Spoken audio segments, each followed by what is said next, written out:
Assalamualaikum warahmatullahi wabarakatuh. Pemirsa, selamat berjumpa kembali di channel Perspektif Alternatif. Jangan lupa yang belum, silakan beri subscribe, like, dan share ke teman-teman yang lain.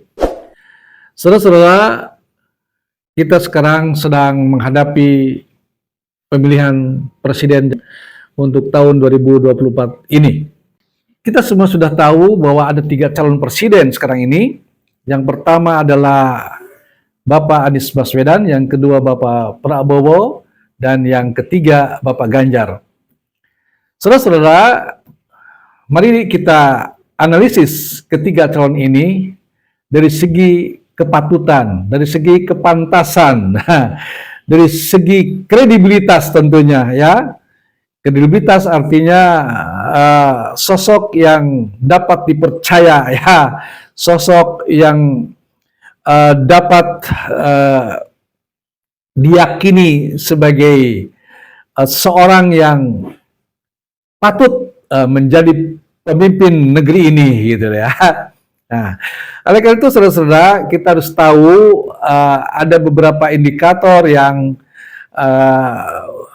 memungkinkan seseorang dapat dipercaya atau kredibel gitu ya.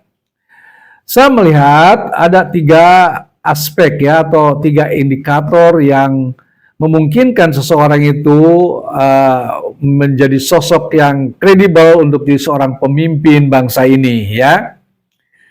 3 aspek atau 3 variabel ini, yang pertama adalah terkait dengan masalah kesalehan. Kita tentu sebagai bangsa yang beradab, bangsa yang berkarakter, bangsa yang berbudaya, tentu menempatkan kesalehan itu menjadi nomor wahid, nomor pertama untuk memilih calon pemimpin. Sebab tidak ada ya satupun rakyat Indonesia yang ingin dibodohi, yang ingin tertipu, ya, yang ingin ya kan dikadalin istilahnya ya, seperti yang sudah begitu ya. Nah, oleh karena itu tentu masalah kesalehan itu mestinya menjadi pilihan pertama atau pertimbangan, maksud saya menjadi pertimbangan pertama untuk memilih calon seorang pemimpin ya. Jadi variabel pertama atau faktor atau aspek pertama yang perlu dipertimbangkan adalah aspek kesalehan.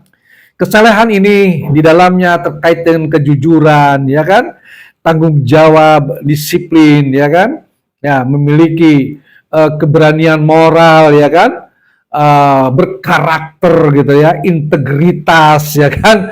Nah ini kan hal-hal yang berkaitan dengan kesalehan, ya kan. Ini juga yang telah menjadi bagian dari tujuan pendidikan nasional ya, di dalamnya ada terkait dengan masalah pribadi-pribadi yang baik ya, akhlakul karimah gitu ya. Nah ini merupakan filosofi yang digali dari budaya bangsa kita yang cenderung menghargai karakter ya, karena kita adalah bangsa yang berbudaya tentunya ya. Jadi faktor kesalehan ini adalah merupakan hal yang utama yang harus dijadikan pertimbangan ya. Nah mari kita analisis dari ketiga calon ini. Siapakah kira-kira ya sosok calon presiden ini yang memiliki keunggulan kompetitif di dalam kesalehan, gitu lah. Ya kan, keunggulan kompetitif di dalam kesalehan. Misalnya ya, Anies Baswedan misalnya. Bagaimana coba saudara-saudara analisis ya? Ya, dengan cara berpikir yang jernih ya, bukan dengan apa namanya emosional gitu ya, bukan hanya karena apa namanya ada kepentingan-kepentingan yang sebenarnya sesaat gitu ya, kepentingan sesaat gitu ya, hanya karena diberi uang cuman 100.000, hanya diberi apa namanya susu, hanya diberi apa, kemudian menjadi pertimbangan. Jangan, itu hanya kepentingan sesaat saudara-saudara ya. Memilih pemimpin itu harus betul-betul ya, pertimbangan akal sehat gitu ya, pikiran yang jernih gitu ya. Jadi yang pertama, saudara-saudara harus mempertimbangkan faktor morality ya, faktor terkait dengan kesalehan ya kan, integritasnya. Ya, setahu saya ya Anies Baswedan itu adalah sosok yang secara relatif belum terkena kasus hukum gitu ya. Ya, beliau seorang sosok apa namanya, merupakan sosok yang cendekia ya, seorang sosok yang pernah menjadi gubernur dan ternyata banyak dikagumi masyarakat Jakarta ya, dengan prestasinya yang luar biasa, dengan mendapat penghargaan dari berbagai lembaga lokal atau Indonesia maupun internasional gitu kan. Nah inilah sebagai sosok yang tentu saja telah teruji ya. Oke, tinggalkan dulu Anies, sekarang saya Prabowo. Dari segi kesalehan, saya melihat banyak sekali konten-konten, ini bukan hoax ya kan, banyak sekali menampilkan sosok Prabowo yang emosional, mudah marah ya. Bahkan maaf silahkan di apa namanya, kalau memang keliru ya, ada juga kabar yang dalam satu rapat kabinet calon presiden nomor 2 ini pernah marah dan melakukan kekerasan fisik terhadap wakil menteri. Ya ini apa namanya? Apakah tipe seperti ini yang masuk kategori soleh, berkarakter, berbudaya gitu lah ya? Nah ini harus dipertimbangkan gitu ya. Kemudian juga ini dengan telinga saya sendiri beliau mengatakan bahwa beliau ingin berkuasa di negeri ini agar bisnisnya bisa berjalan lancar. Ini apakah pemimpin yang kategori kesalehan ini? Bukankah pemimpin itu yang mengayomi, melindungi, ya kan? Membina bangsanya, rakyatnya, keluar dari kemiskinan, kebodohan. Kok ini berbicara kekuasaan dikaitkan dengan masalah bisnis? Nah ini apakah ini termasuk kategori karakter yang baik? Kesalehan ini? Nah ya, tolong pertimbangkan ini. Ini nomor satu, ya aspek nomor satu, aspek kesalehan. Seorang pemimpin itu harus memiliki unsur atau aspek atau variabel kesalehan. Ini penting. Ya, coba bandingkan. Ya, dengan Anies, Prabowo. Nah, yang ketiga sekarang Ganjar. Ganjar jelas-jelas ya, beliau mengatakan tanpa tereng-aling-aling menyukai film-film bokep. Ini kan sesuatu yang apa? Apakah ini indikator kesalehan seperti itu? Ya kan? Dia juga telah terjerat ke korupsi masalah KTP elektronik. Ya kan? Walaupun kasusnya memang seperti ada yang menghalang-halangi gitu loh. Ya, karena dalam bagian dari kekuasaan. Ya. Nah ini, apakah seperti ini yang disebut dengan kesalehan? Apakah seperti ini? Ya kita jangan melihat sosok orang itu dalam kondisi sekarang ini.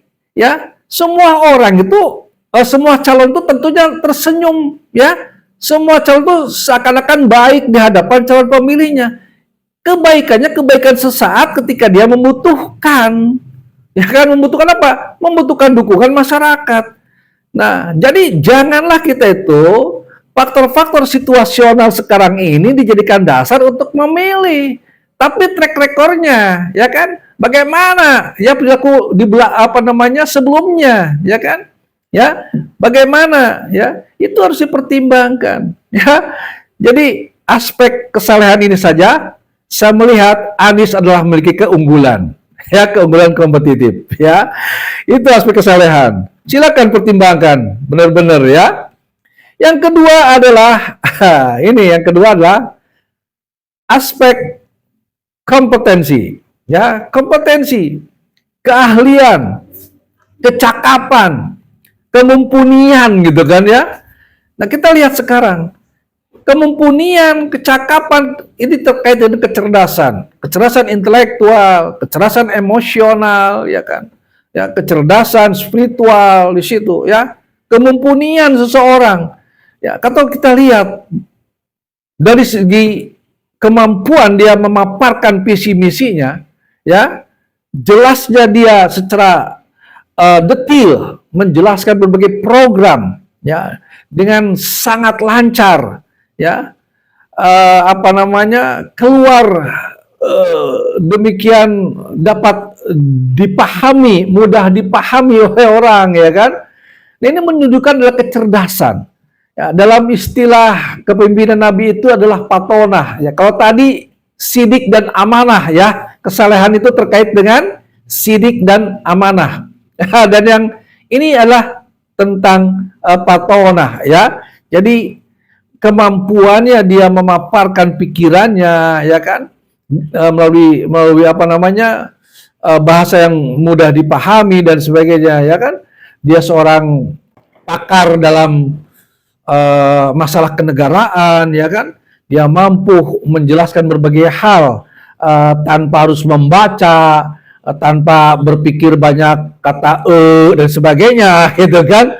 Wah, dia seperti mengalir deras dari pikirannya lewat mulutnya, itu seperti air mengalir deras begitu ya. Nah, ini menunjukkan sosok yang memiliki kompetensi gitu loh ya. Kompetensi, dan dia itu patut gitu loh. Jadi seorang yang punya kompeten itu patut ya untuk bisa dipilih. Nah, jadi bukan orang yang menghindari debat ya kan, dengan alasan bentrok dengan kegiatan lain. Itu bukannya seperti itu.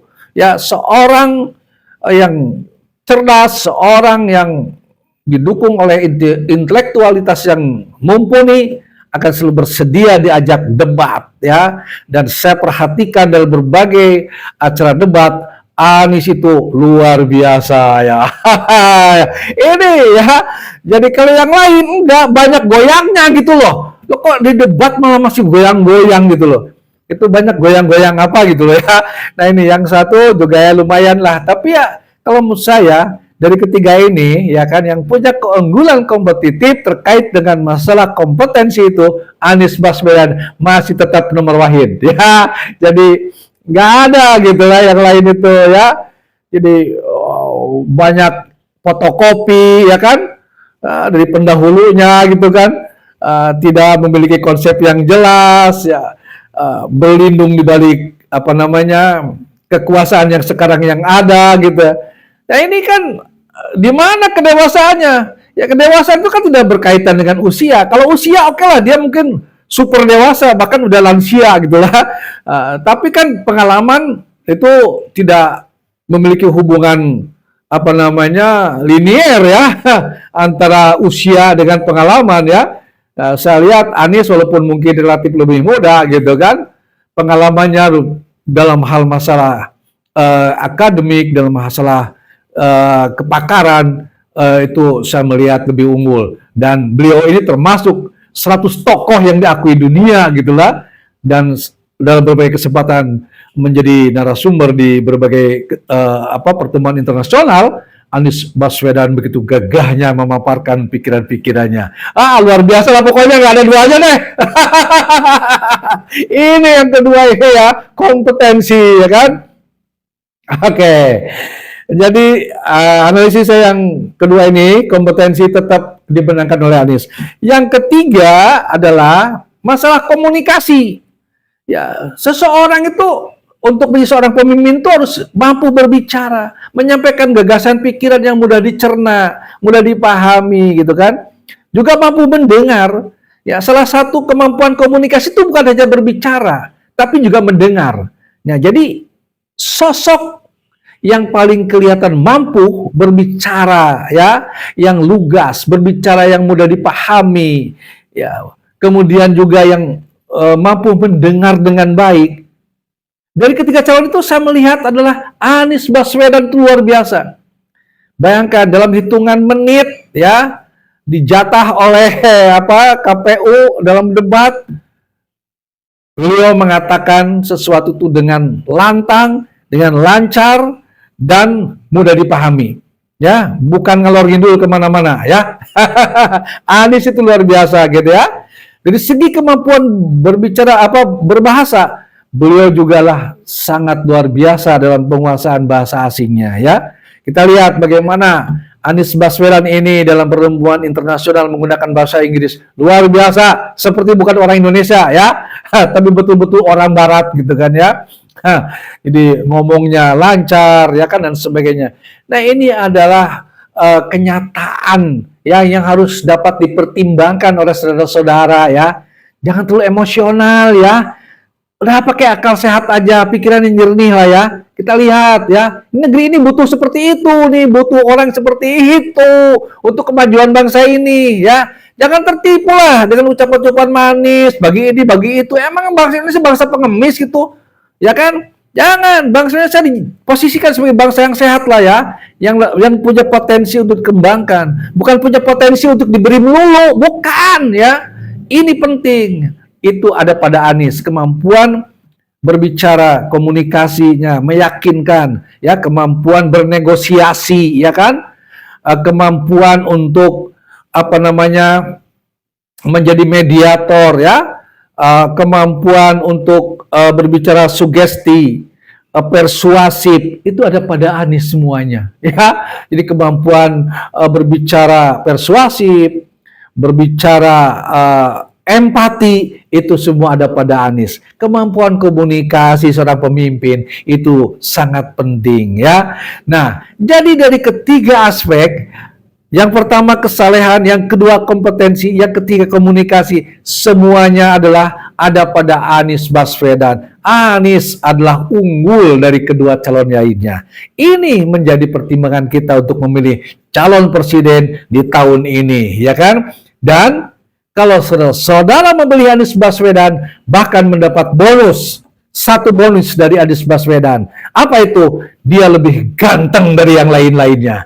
Jadi kalau kita punya presiden ganteng, apa enggak senang gitu? Apa enggak bangga kita?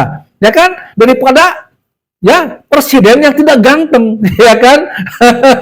Jadi bonus Anies itu adalah ganteng. Jadi sudah saleh, kesalehannya, sudah kompeten, sudah kemampuan komunikasinya, plus ada bonus ganteng. Itulah, maka jangan ragu lagi, pilih Anies Baswedan sebagai calon presiden tahun ini. Oke, saudara-saudara. Wassalamualaikum warahmatullahi wabarakatuh.